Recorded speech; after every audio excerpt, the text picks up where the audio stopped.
नमस्कार, मैं ज्योति श्रीवास्तव। आप देख रहे हैं सी न्यूज भारत। वक्त हो चुका है न्यूज बुलेटिन का, जिसमें बात होगी अहमदाबाद की, जहां मोकासन गांव में पहली बार बिजली लाने वाले स्वर्गीय पालाभाई नारायण दास परमार की जन्म शताब्दी पर भव्य स्मृति समारोह आयोजित किया गया। आगे बात करेंगे बारा की, जहां नाला और सड़क का काम अटका, सवालों में आई प्रशासन की कार्यवाही। ऐसी तमाम खबरों पर विस्तार से करेंगे चर्चा।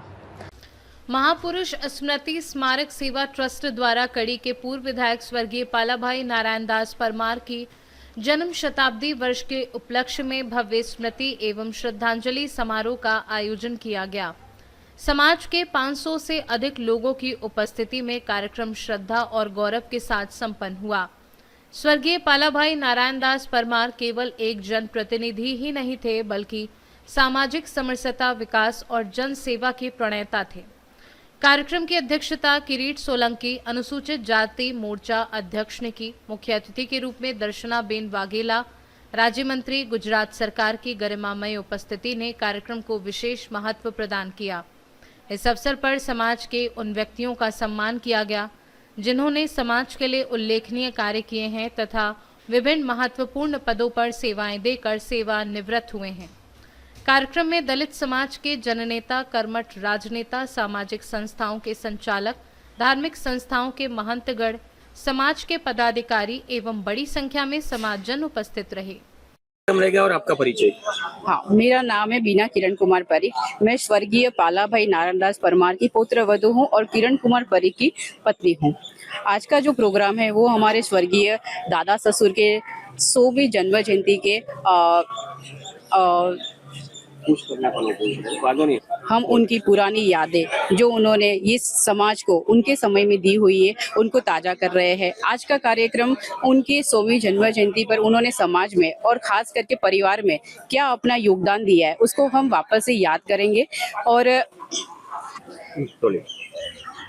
खास कार्यकाल में बहुत सारे राजनीतिक और सामाजिक कार्यक्रम करे होंगे, लेकिन मैं जो इस परिवार का पार्ट हूँ तो मैं चाहती हूँ कि लोग जानें कि उनके सिर्फ कार्यक्रम ही नहीं, लेकिन उन्होंने उनके घर में परिवार में भी वो विरासत में दिए हुए हैं जो संस्कार है वो आज हम सबके अंदर, चाहे उसको आप एजुकेशन में देखो या करियर में देखो, हम सब उनके विचारधारणी पे चल रहे हैं और आगे बढ़ रहे हैं। तो आज का जो प्रोग्राम है वो खास करके उनकी याद में है और उनको खूब दिल से अभिनंदन और एक अच्छी यादों से हम उनको याद करना चाह रहे हैं कि ऐसे ही दादा ससुर हर परिवार में हो जिससे लोग आगे बढ़े।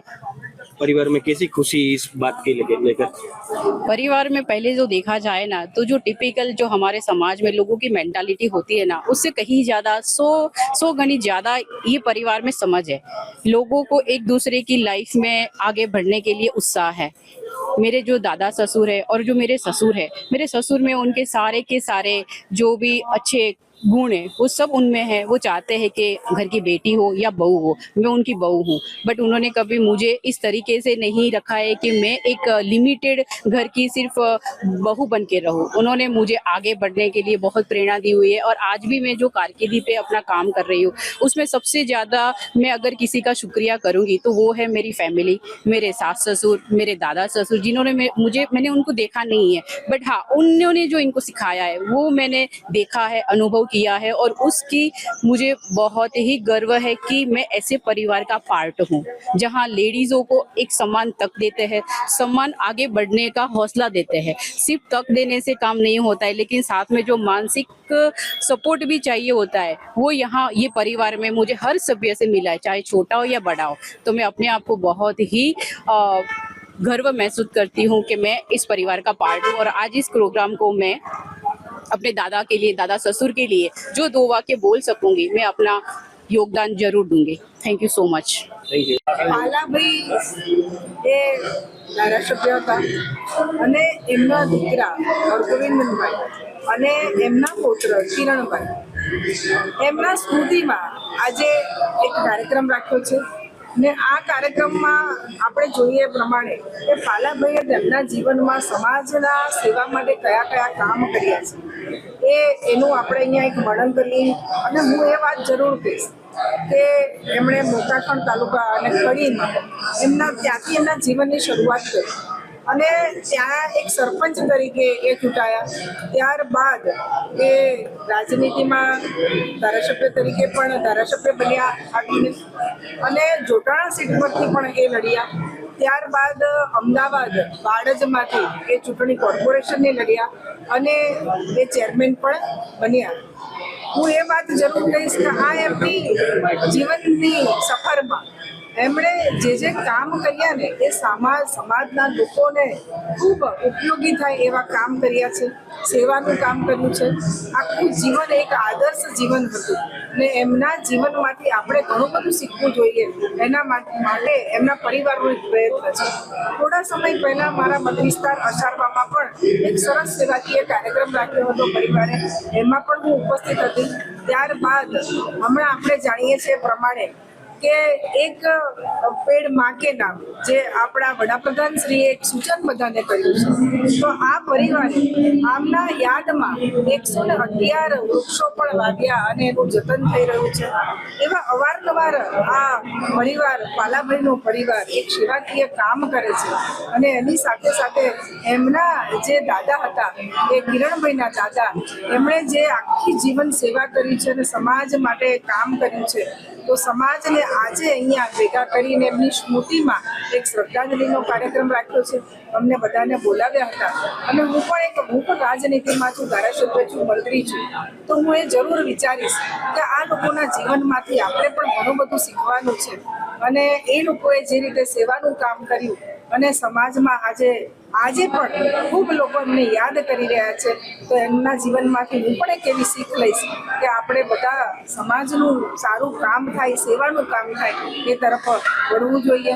અને આ પરિવાર, જેમ બાબા સાહેબે કહ્યું હતું, શિક્ષિત બનો, સંગઠિત બનો અને સંઘર્ષ કરો, તો આ પરિવારે પણ સંઘર્ષ કરીને આજે એજ્યુકેટેડ પણ છે, ખૂબ સારું કામ કરી રહ્યા છે. માટે પરિવારને હું ખૂબ ખૂબ અભિનંદન આપું છું. અને પરિવારને પણ હું એ કહું છું કે જેમ પાલાભાઈએ આખું જીવન એમણે સમાજના લોકો માટે વાપર્યું, એમ તમે પણ સમાજની સેવા કરો, લોકોની સેવા કરો, એવી અપીલ કરું છું. ભારત માતા કી જય. જય જય ગરવી.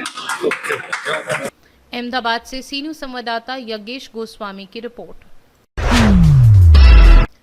25 जनवरी को 80 फीट सड़क के लिए कई मकानों पर कार्यवाही हुई, लेकिन आज भी उसी दायरे में कई अवैध निर्माण खड़े हैं। इसी कारण नाले और सड़क का काम रुक रुक कर हो रहा है और ठेकेदार को पूरा कार्य क्षेत्र नहीं मिल पा रहा है। ये शहर की सबसे व्यस्त सड़क है, जहां भारी ट्रैफिक, धान मंडी और जयपुर लिंक रोड का दबाव रहता है। कटाई का मौसम लगभग खत्म हो चुका है। लगातार ट्रैक्टर ट्रॉलियां निकल रही हैं। सड़क सक्रिय है, जगह जगह खुदाई है और अब तक स्ट्रीट लाइट भी नहीं लगी है। दिन में जाम और रात में हादसों का सीधा खतरा बना हुआ है। सबसे बड़ा सवाल यही है कि जब कुछ मकानों पर तुरंत कार्यवाही हुई तो बाकी अतिक्रमण किसके संरक्षण में है? आखिर आमजन की परेशानी कब खत्म होगी? क्या समस्या आ रही है? अभी तक भी रोड कंप्लीट नहीं हुआ, जबकि आपका मकान तो अतिक्रमण में समस्या तो ये है कि सर 25 जनवरी को इन लोगों ने जो अतिक्रमण का काम दिया और इन्होंने मेरे को कोई समय न दिया, फिर भी ऐसे लोगों को आज दिन तक ऐसे बड़े लोग, बड़े भामाशाह है जिनका नाला पे अभी तक कोई मकान न टूटा, और हमारे को जो मांगे की तो मेरा मकान तोड़ दिया इन लोगों ने। तो ऐसा हमारे को मौका देता तो मेरा भी क्यों नुकसान होता? अभी इस रोड पे अभी भी काफी मकान अभी तो पूरे मकान पड़े हैं, एक मकान थोड़ी है, पूरे एक नहीं है, पूरे मकान टूटे पड़े आर पार। देखो आप जाके, प्रशासन की इतनी गलती है, क्योंकि हमारे को समय देता तो हमारे को समय देना चाहिए ना। ऐसे बड़े बड़े लोग हैं, वो चौराहे पर पूरी आदमी आर पार ये पूरे साइड की जगह पड़ी है और पूरा मकान अभी तक भी अवैध पड़े, बड़े बड़े लोग पड़े, तो फिर हमारे छोटे आदमी को क्यों तोड़ना चाहिए? क्या नाम है आपका? महावीर सुमन। वाराणसी से सीनू संवाददाता पंकज राठौर की रिपोर्ट। मुगलसराय कोतवाली क्षेत्र के सहजोर छेमिया गांव के समीप शनिवार रात करीब 10:30 बजे पैसों के लेन देन को लेकर विवाद ने हिंसक रूप ले लिया। एक युवक ने पिस्टल से ताबड़तोड़ फायरिंग कर 4 युवकों को घायल कर दिया। सभी घायलों का इलाज वाराणसी स्थित बीएचयू ट्रॉमा सेंटर में चल रहा है। सीओ अरुण कुमार सिंह के अनुसार प्रारंभिक जांच में सामने आया है कि सहजोर निवासी सूर्य प्रकाश सिंह उर्फ चुन्नू सिंह का कुछ लोगों से रुपयों को लेकर विवाद चल रहा था। शनिवार रात सहजोर छेमिया मार्ग पर पूर्वा गांव निवासी 26 वर्षीय गोलू यादव से उनकी कहासुनी हो गई। बताया जा रहा है कि गोलू अपने मामा के यहां रह रहा था। विवाद पड़ने पर आरोपी ने पिस्टल निकालकर गोलू पर फायरिंग कर दी। फायरिंग के दौरान बीच बचाव करने आए कृष्ण यादव, सोनू यादव और अक्षय यादव भी गोली लगने से घायल हो गए। 3 युवकों को सीने में और एक को जांघ के पास गोली लगी। पुलिस आरोपी की गिरफ्तारी के लिए संभावित ठिकानों पर लगातार दबिश दे रही है। अधिकारियों का कहना है कि जल्द ही आरोपी को गिरफ्तार कर लिया जाएगा। 10:15 बजे सहजौर गांव जो थाना मुगलसराय क्षेत्र के अंतर्गत है, वहाँ रिंग रोड के पास एक सूर्य प्रकाश सिंह उर्फ चुन्नू सिंह नामक व्यक्ति हैं जो सहजौर गांव के ही रहने वाले हैं। उनके द्वारा गोलीबारी की घटना घटित की गई है, जिसमें 4 लोगों को गोली लगी है, जिनको गंभीर हालत में ट्रामा सेंटर में भर्ती कराया गया है, जहाँ उनका उपचार चल रहा है। वजह क्या है? अभी प्रारंभिक जो अभी जानकारी मिल रही है कि रुपये पैसे का कुछ इनका लेन देन का प्रकरण है, परंतु विस्तृत इसकी छानबीन की जा रही है। नहीं, आरोपी की तलाश में हम लोग दबिश दे रहे हैं। शीघ्र ही उसकी गिरफ्तारी करके अग्रिम कार्रवाई की जाएगी। आज रात्रि में थाना मुगलसराय को फायरिंग की सूचना प्राप्त हुई, जिसमें मौके पर पुलिस द्वारा घटनास्थल का निरीक्षण किया गया। मौके पर जानकारी प्राप्त हुई कि फायरिंग इंसिडेंट में 4 लोग घायल हुए हैं, जिनका उपचार BHU में चल रहा है। आरोपी पक्ष के 4 लोग हिरासत में लिए गए हैं। परिवार से तहरीर प्राप्त कर मुकदमा तत्काल पंजीकृत किया जाएगा। चंदौली से सीनू संवाददाता अंकित की रिपोर्ट। कैमूर जिले के प्रखंड रामपुर अंतर्गत इब्राहिमपुर में आयोजित 3 दिवसीय महासंग्राम फुटबॉल टूर्नामेंट का फाइनल मुकाबला कैमूर और रोहतास के बीच खेला गया। रोमांचक मुकाबले में कैमूर की टीम ने रोहतास को 2-0 से पराजित कर विजय प्राप्त की। फाइनल में उपस्थित मुख्य अतिथि और उद्घाटनकर्ता बबुआ विधानसभा पूर्व प्रत्याशी व जिला परिषद सदस्य लल्लू पटेल, प्रखंड प्रमुख घूरा यादव सहित कई गणमान्य नागरिक मौजूद थे। इस आयोजन के प्रमुख आयोजक थे कपूरचंद पासवान और अध्यक्ष रोशन कुमार, जबकि सचिव जितेंद्र चेरो, कोषाध्यक्ष अशोक यादव समेत अन्य सदस्य उपस्थित रहे। फाइनल से पहला सेमीफाइनल मुकाबला सबार बनाम बबुआ खेला गया, जिसमें बबुआ 2-1 से विजयी रही। दूसरा सेमीफाइनल आलमपुर बनाम नारायणा में नारायणा ने ट्राई ब्रेकर में जीत हासिल की।